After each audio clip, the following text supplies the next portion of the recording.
Dust devils danced across the barren landscape. Twisted metal skeletons of buildings reached for a sky choked with smog. This was Rust Hollow, a forgotten corner of a world consumed by progress and choked by its waste.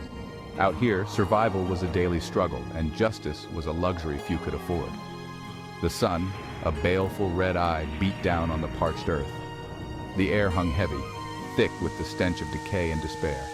But amidst the ruin, a lone figure stood, silhouetted against the unforgiving light. Vex Steelson. His name was whispered in fear in the back alleys and saloons of Rust Hollow. Half man, half machine, he has control to cycle and shift synthetic mesh to reveal or conceal metallic skeleton and inner wiring. It rejuvenates when wounded, harmed, or injured. He wasn't obsolete, a little outdated indeed.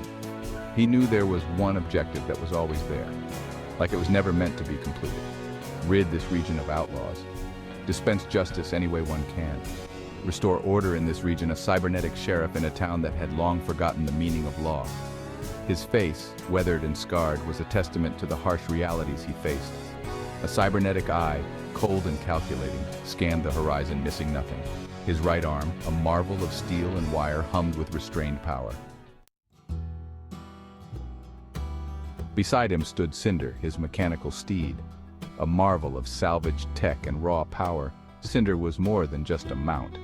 She was Vex's partner, an extension of his will. Her metal hooves kicked up dust as she snorted, steam hissing from her exhaust ports.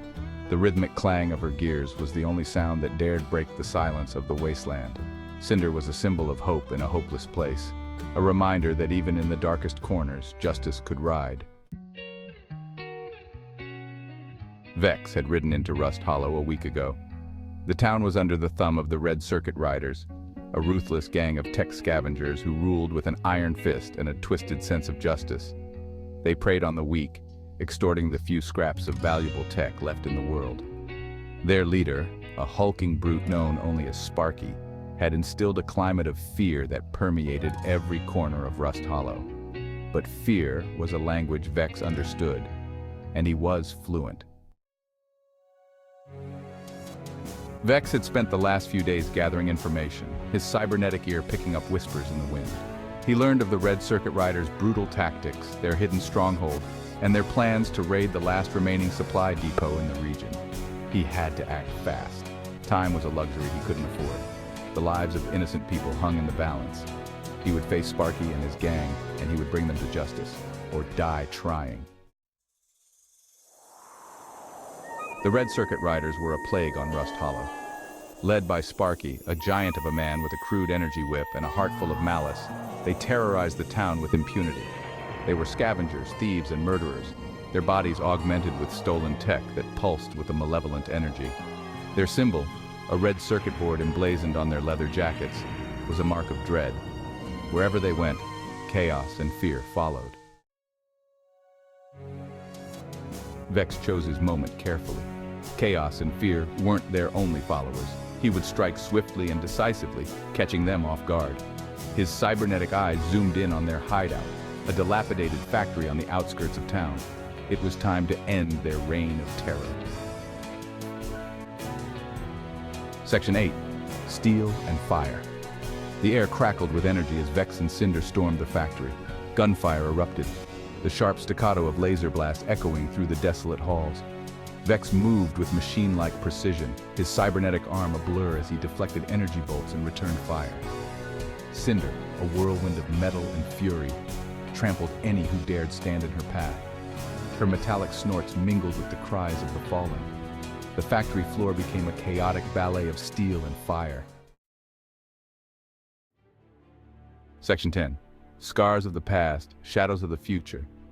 Victory was a bitter taste in Vex's mouth. The battle had been long and grueling, and though the Red Circuit Riders were finally defeated, the cost had been immense. The memories of fallen comrades and the innocent lives lost weighed heavily on his mind. The Red Circuit Riders were finished, but their defeat did little to ease the pain of Rust Hollow. The town, once a bustling hub of activity, now lay in ruins. The echoes of gunfire and the cries of the wounded still haunted the streets.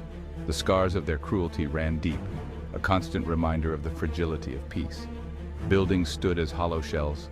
their walls pockmarked with bullet holes and scorch marks. The people of Rust Hollow wore their grief like a shroud, their eyes reflecting the horrors they had witnessed. As the dust settled, Vex knew his work was far from over. The victory had been a small step in a much larger struggle. He stood amidst the ruins, his resolve hardening. The fight for justice and peace was a never-ending battle, and he was determined to see it through. The wasteland was a breeding ground for despair, a crucible where lawlessness thrived. The harsh environment tested the limits of human endurance, and only the strongest survived. Vex knew that the wasteland held many secrets, and each one could be a potential threat.